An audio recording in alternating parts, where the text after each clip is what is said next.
बिस्मिल्लाहिर्रहमानिर्रहीम। अस्सलाम वालेकुम ख़वातीन व हज़रात, आप देख रहे हैं सैर डिजिटल और मैं हूं आपका मेज़बान मलिक यामीन अवान। नाज़रीन, जैसा कि आपको मालूम है कि ईरान में ज़बरदस्त किस्म की जंग लगी हुई है। उस जंग के असरात कल रात 12 बजे पाकिस्तान तक पहुंच चुके हैं। पाकिस्तान में भी जंग शुरू हो गई है। ये जानकर आप हैरान होंगे कि वहाँ तो गोला बारूद की बारिश की जा रही है, पाकिस्तान में महंगाई का बम मारा जा रहा है। गोला बारूद की ज़रूरत ही नहीं है। निहत्ते अवाम, बेयारो मददगार, सुत्ती कौम, इनका हाल देखें कि जब भी हुकूमत पेट्रोल या डीजल के रेट बढ़ाती है, ये फटाफट कैन लेकर, गाड़ियां लेकर, मोटरसाइकिल लेकर पंप पे पहुंच जाते हैं, टैंकी फुल कर दो जी। कोई बंदा अपनी गैरत जगाता ही नहीं है कि वो कम अज कम हुकूमत के सामने एहतजाज ही कर ले कि जनाब हमारा कसूर क्या है, हमने क्या जुर्म किया है, हमें बता दें। हम पहले ही 2 वक्त की रोटी से तंग हैं, हमारे लिए वही बहुत बड़ा मसला बना हुआ है। तो आप आए दिन बिजली, पानी, गैस की कीमतें बढ़ाई जा रहे हैं, धड़ाधड़ बढ़ाई जा रहे हैं। और यार जंग उथे लगी है, तुसी इत्थे ला दी है। सारी दुनिया पाकिस्तान की कारकर्दगी पर हंस रही है कि वहां रेट नहीं बढ़े थे तो यहां बढ़ा दिए। अब पूरी दुनिया जो है वो बड़े माइनर से रेट बढ़ाकर अपनी कौम को साथ लेकर चल रही है। बहुत सारे ऐसे ममालिक हैं जिन्होंने टैक्स माफ कर दिया इसके ऊपर कि इस वक्त हालात खराब हैं, अपनी कौम का साथ दें। आपने टैक्स भी तुन के रखा हुआ है और आपने प्राइसेस भी अपनी मर्जी से बढ़ा दी। हैरानगी की बात यह है कि पूछने वाला कोई नहीं है। कौन पूछेगा? ये जरा मुझे बता दें कि 2 अप्रैल 2026 कल रात, यानी कि अवाम सो रही थी और हुक्मरानों ने खामोशी से रेट बढ़ाए और पतली गली से निकलते बने।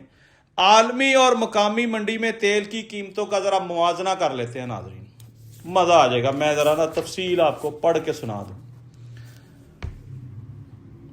मुआवजा ये कहता है कि 8 मार्च 2022 बामुकाबला 2 अप्रैल 2026 दमादम मस्त कलंदर।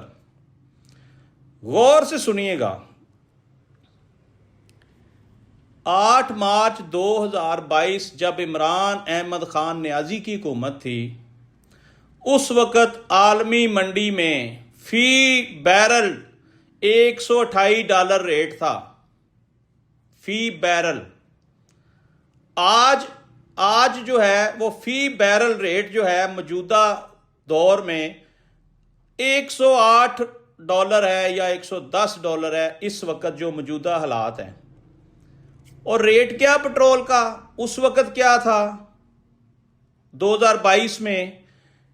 149, 149.86, यानी आप कह लें कि ₹150 लीटर था पेट्रोल 2022 में। डीजल ₹144 लीटर, हाई ऑक्टन 162 या 63 लीटर। और आलमी मंडी में फी बैरल की प्राइस क्या थी? $128 फी बैरल। आज क्या है?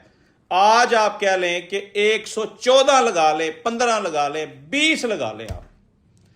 अच्छा, उस वक्त फी बैरल डॉलर की रेट कितने थे और आज कम है, भले जंग लगी हुई है। आप जरा मुआवजा कर लें इस नाहल और नलायक टोले का कि इनके पास कोई ऑप्शन नहीं है, कोई इनके पास टेक्निकल रीजन नहीं है, रेट बढ़ा दिया है। यार खुदा का खौफ करें, ₹137 पेट्रोल पे रेट बढ़ा दिया है। और लॉलीपॉप क्या दे रहे हैं जरा ये सुन लें आप गौर से। अवाम के लिए हम सब्सिडी लेकर आ रहे हैं। वाह भाई वाह, क्या बात है, क्या रिलीफ दिया है। क्या सब्सिडी लेकर आ रहे हैं भाई? अजी मोटरसाइकिल वाले को QR कोड मिलेगा, एप्लीकेशन डाउनलोड करेगा, उसको 20 लीटर पेट्रोल हम दिया करेंगे पर मंथ। कैसे लोग हो यार, कौन पॉलिसी मेकर है, कौन ਤੁਹਾਨੂੰ ਇਹ ਪੁੱਠੇ ਪੁੱਠੇ ਰਾਹਾਂ ਤੇ ਲਾ ਰਹੇ यार। आवाम नू जलील करके मार देता तुसी। ये जरा समझ लें कि 20 लीटर मोटरसाइकिल का पेट्रोल महीने का, यानी कि रोज का 1 लीटर नहीं बनता। और क्या करेंगे जी आप? हम इसको पर लीटर 100 रुपया रिलीफ देंगे, सब्सिडी देंगे। बल्ले भाई बल्ले शेर ममदो, बल्ले भाई बल्ले। ओ ताडे क्या कहने ने भाई, क्या आवाम नू बेवकूफ तुसी बनाया है।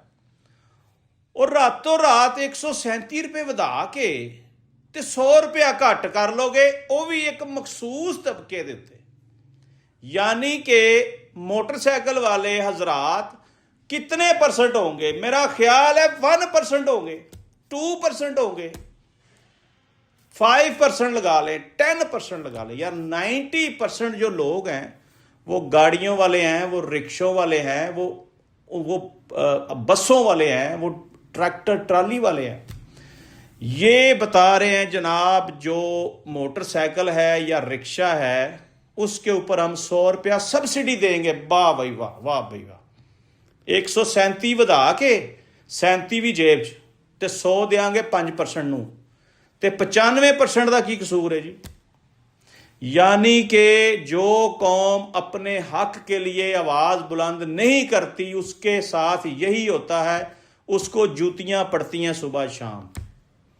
अब आप देख लें कि फार्म 47 वालों ने एक ये नया पंडोरा बक्स खोल दिया है कि जनाब हमने मुल्क चलाना ही पेट्रोल डीजल के ऊपर है, यानी इधर से ही कमाना है। और टैक्स छड़ दे हो, टैक्स क्यों नहीं छोड़ते हो, लेवी क्यों नहीं छोड़ते हो? मेरा ज़ाती ख्याल है कि कम से कम 200 रुपया ये टैक्स ले रहे हैं 1 लीटर के ऊपर। जुल्म की इंतहा है। ये चीखें निकलेंगी अवाम की। अभी अवाम को समझ नहीं आ रही, अभी तो अवाम टैंकियां फुल कराने पहुंच गई ना। रात 12 बजे मैं गुजरा, पेट्रोल पंप के बाहर लाइनें लगी, जितने पंप्स के पास से मैं गुजरा हूं लाइनें लगी हुई हैं। 11 बजे ही पेट्रोल पंप मालकान ने सेल बंद कर दी कि रेट बढ़ रहा है, और रात 11 बजे के बाद रेट बढ़ गया जनाब। और 12 बजे तक लोगों को पेट्रोल डीजल गैस कुछ नहीं दिया इन्होंने, क्योंकि दिहाड़ी लगी है बहुत बड़ी। और हुकूमत की दिहाड़ी भी लगी है, अवाम की दिहाड़ी नहीं लगी, पंप मालकान की दिहाड़ी लगी है। अवाम को रगड़ के रख दिया है। आपको याद होगा इमरान खान के दौर में मरियम बीबी टीवी पर आकर कहती थी, जब पेट्रोल और बिजली के प्राइस बढ़े तो समझे वजीर आजम चोर है। मरियम बीबी अब आप आकर टीवी पर बताएं, अब तो रोज बढ़ रहे हैं पेट्रोल डीजल गैस बिजली पानी, पूछने वाला ही कोई नहीं। शोर मचाते हैं जब दूसरी हुकूमत होती है, जब ये अपोजिशन में होते हैं कुछ और वादे, जब ये इक़्तिदार में होते हैं फिर कहते हैं जो हम कर रहे हैं बिल्कुल ठीक है। नाज़रीन, ये मौजूदा हुकूमत पाकिस्तानी अवाम को ऐसी दलदल में फेंक कर जाएगी कि निकलते निकलते हमें 50 साल लगेंगे। अवाम बेयारो मददगार बैठी है और पूरा मुल्क अल्लाह के आसरे पे चल रहा है। एक तरफ से हमें दहशत गर्दी का सामना है, दूसरी तरफ से ईरान इसराइल की जंग लगी हुई है, उसमें हमें सालस का किरदार अदा करना है। उधर भी हमारा ध्यान लगाया हुआ है, इधर हमें बॉर्डर्स पे एंगेज किया हुआ है, इधर भारत जो है वो पर तोल रहा है, वो भी हमें छेड़ना चाहता है। बॉर्डर्स के ऊपर उसने हल्की फुल्की मौसीकी शुरू कर दी है। ज़रा सोचिए कि हमारा मुल्क किस तरफ जा रहा है। आपको याद होगा एक दरवेश ने कहा था कि पाकिस्तानियों, मेरे पाकिस्तानियों, ये आपके साथ इतना जुल्म करेंगे कि आप सह नहीं सकेंगे। मैं तो सह लूंगा, मैं तो बर्दाश्त कर लूंगा, आप बर्दाश्त नहीं कर सकेंगे। याद तो आती होगी, दिल दुखाती होगी। जरा सोचिएगा कि एक ऐसा लीडर जिसको अवाम के सामने चोर और डाकू बनाकर पेश किया और 9 मई के मुकदमात में वो और उसके 10,000 साथी जेलों में हैं, उनके मुकदमात ही नहीं लग रहे। उसको अंदर रखना मकसूद है, क्योंकि वो हक सच की बात कर रहा था, वो अपने पाकिस्तानियों को जगा रहा था और पूरी पाकिस्तानी कौम उसकी मकरूज है। याद रखिएगा पाकिस्तानियों, मेरा किसी जमात से कोई ताल्लुक नहीं है, मैं गैर सियासी आदमी हूं, मेरा शोबा जर्नलिज्म है, लेकिन हक सच की बात यह है कि उस शख्स ने इस कौम को जगाया, इस कौम में शऊर पैदा किया। आज कौम को हर बात नजर भी आ रही है, समझ भी आ रही है। पिछले 70 साल तो इन दो पार्टियों ने, नून लीग पीपल्स पार्टी, उसमें से फिर निकला इकाफ लीग, फिर MQM, जमात इस्लामी, इन तमाम पार्टियों ने 70 साल से पाकिस्तान की अवाम को बेवकूफ बनाया हुआ था। आज की अवाम बहुत समझदार है, भले आप उनके साथ जितने मर्जी जुल्म कर लें, सब समझ आ रहा है, पता तो चल रहा है। अब तो वो लोग भी गालियां निकाल रहे हैं मौजूदा हुकूमत को जो पक्के पीपल्स पार्टी और नून लीग के लोग थे। उनको समझ अब आई है जाके कि जो शख्स पाबंदे सलासल है वो क्या चीख चीख कर कहता था कि ये आपके साथ ये सलूक करने जा रहे हैं, ये आपको यरगमाल बना देंगे, ये आपको बांध कर मारेंगे। हालात उसी तरफ है। नाज़रीन देखें, जंग लगी हुई है ईरान में, तबाही हो रही पूरे मशरक़ वुस्ता में। आबनाए हुरम्स सिर्फ और सिर्फ पाकिस्तानी झंडों वाले बहरी जहाज़ों के लिए खुली है। पूरी दुनिया के जहाज वहां खड़े हैं, 3500, 4000, 5000 जहाज खड़ा है वहां पे लोडेड। सिर्फ वो जहाज गुजर सकता है जिसके ऊपर आप जाकर पाकिस्तान का झंडा लगा दें, और बगैर टैक्स दिए। ये भी सुन लें गौर से, अगर हमारा इतना ही मयार बन गया है, इतना ही वकार बुलंद हो गया है, तो फिर हमारे मुल्क में ये पेट्रोलिंग मसवात क्यों महंगी हैं?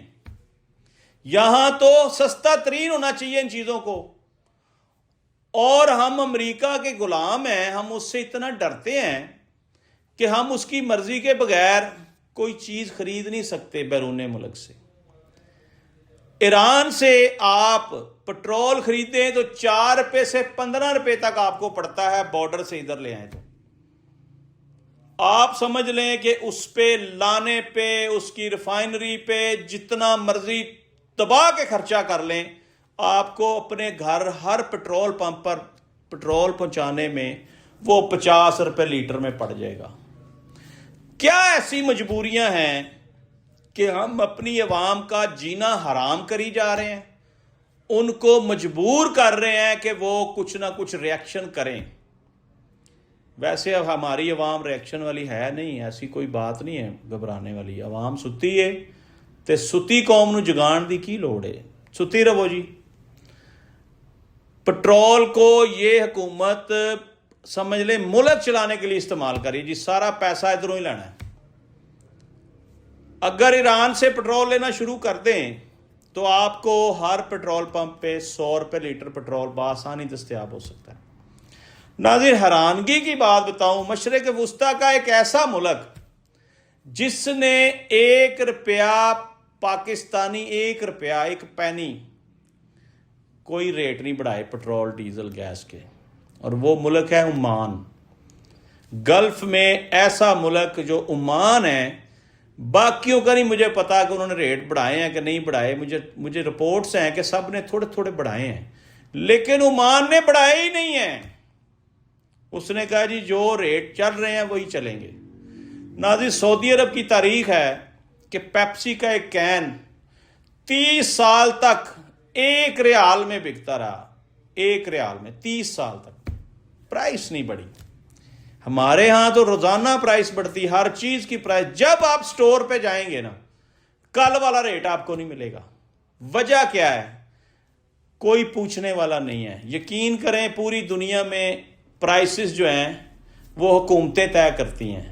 पाकिस्तान में प्राइसेस दुकानदार, होटल मालिक, पेट्रोल पंप मालिक, ये जो लोग हैं ये तय करते हैं। यानी आप कह लें हुकूमत की तरफ से पेट्रोल पंप्स को तो ये कर देते हैं ना कि जी आपने फिक्स रेट पे बेचना है। बाकियों का ज़रा आप हिसाब लगा लें, किसी रेस्टोरेंट पे जाएं, किसी बड़े स्टोर पे जाएं, किसी जगह पे भी, ग्वाला है, सब्जी वाला है, गोश्त वाला है, वो रेट अपनी मर्जी से बढ़ाई जा रहा है, पूछने वाला कोई भी नहीं, क्योंकि करप्शन का दौर है, हर एक जगह से रिश्वत लेनी है। पिछले दिनों में देख रहा था मोटरवे के ऊपर एक शख्स ने स्टोर वाले से सामान लिया, उसने हर चीज की प्राइस डबल लगाई। थोड़ी देर बाद आके उसने मोबाइल का कैमरा ऑन किया और उसका इंटरव्यू शुरू कर दिया, और वो हर चीज का रेट उसने डबल लगाया हुआ था। जब उसने देखा कैमरा ऑन है, उसने कहा जी गलती से लग गए रेट।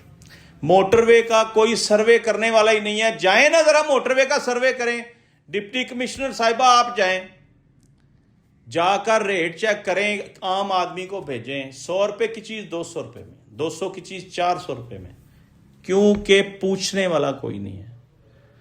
बहरहाल इस वक्त जो हालात है नाज़रीन, ट्रंप कहता है कि मैं ईरान को पत्थर के ज़माने में पहुंचा दूंगा। हमारी मौजूदा हुकूमत ने हमें पत्थर के ज़माने में पहुंचा भी दिया है, वो तो धमकियां लगा रहा है।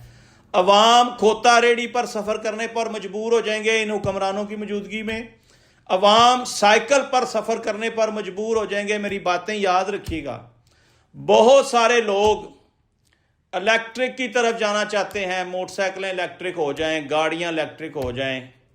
जैसे ही अवाम इधर जाएगी उस पर भी भारी टैक्स लगा देंगे। जैसे इन्होंने सोलर का बुरा हाल कर दिया है, अब सोलर के नाम से भी डर लगता है, उस पर टैक्स भी लग गए हैं, उसकी पॉलिसियां भी चेंज हो गई हैं।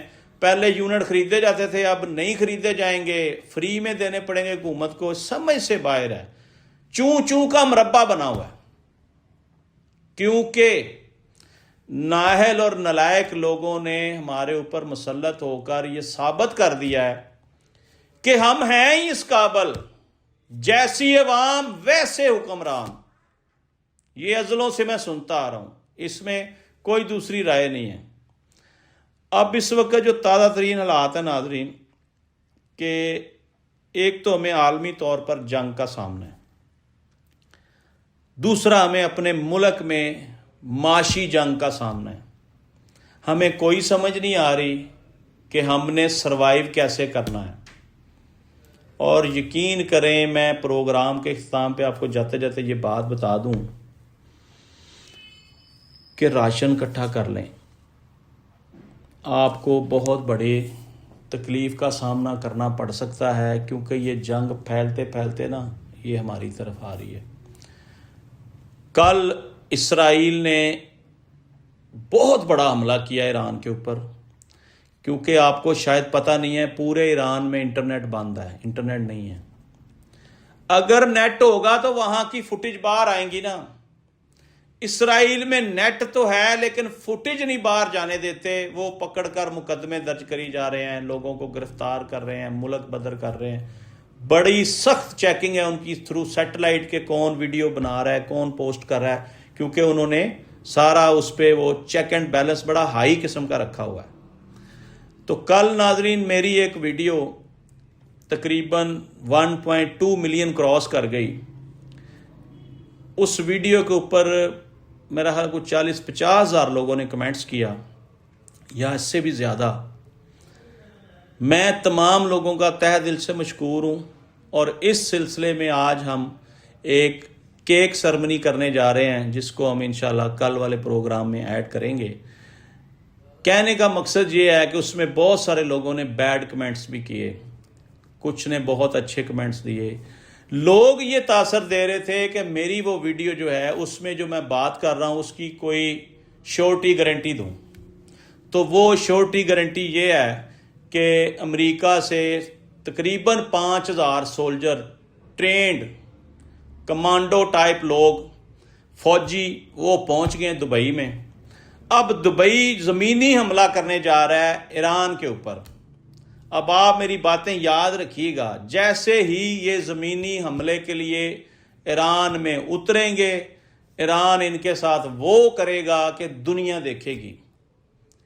इनके अल्फाज बड़े सख्त हैं, मैं कहना नहीं चाहता। अब ये जंग यहूदो नसारा की प्लानिंग के तहत मुस्लिम ममालिक के खाते में पड़ने वाली है। अगर यूएई ने ये स्टेप लिया तो आप समझ लें कि यूएई ने अपने ऊपर फुल क्रॉस खुद ही लगा दिया और यूएई को ईरान सफ़ाए हस्ती से मिटा देगा। वो इसके रडार में है, वो इसके टारगेट में है। यूएई बहुत बड़ी गलती करने जा रहा है। ये आज का सबसे बड़ा पॉइंट मैं आपको देकर जा रहा हूँ, इस पे भी रिसर्च कर लीजिएगा। इसराइल ने हमला कर दिया एटमी ईरान के ऊपर। अब ईरान एटमी हमला करने जा रहा है इसराइल के ऊपर। ये दमादम मस्त कलंदर होने जा रहा है, ये मैं आपको बता दूं। और इसके असरात पूरी दुनिया में आएंगे। पहले ही जंग के असरात पूरी दुनिया को लपेट में ले चुके हैं। कोई मुल्क ऐसा नहीं है जो इस जंग की जद में ना आया हो। और ट्रंप साहब कह रहे हैं कि जी मैं जीत गया हूं, ईरान ख़त्म हो गया, ईरान बर्बाद हो गया, ईरान के पल्ले कुछ भी नहीं है। और ईरान आज भी डट कर खड़ा है, एक हमले का जवाब 2 हमलों से दे रहा है। अभी भी फैसला साजों को फैसला करना चाहिए कि फौरी तौर पर जंग बंदी हो, वरना ऐसा नुकसान होगा जो सदियों तक पूरा नहीं हो सकेगा।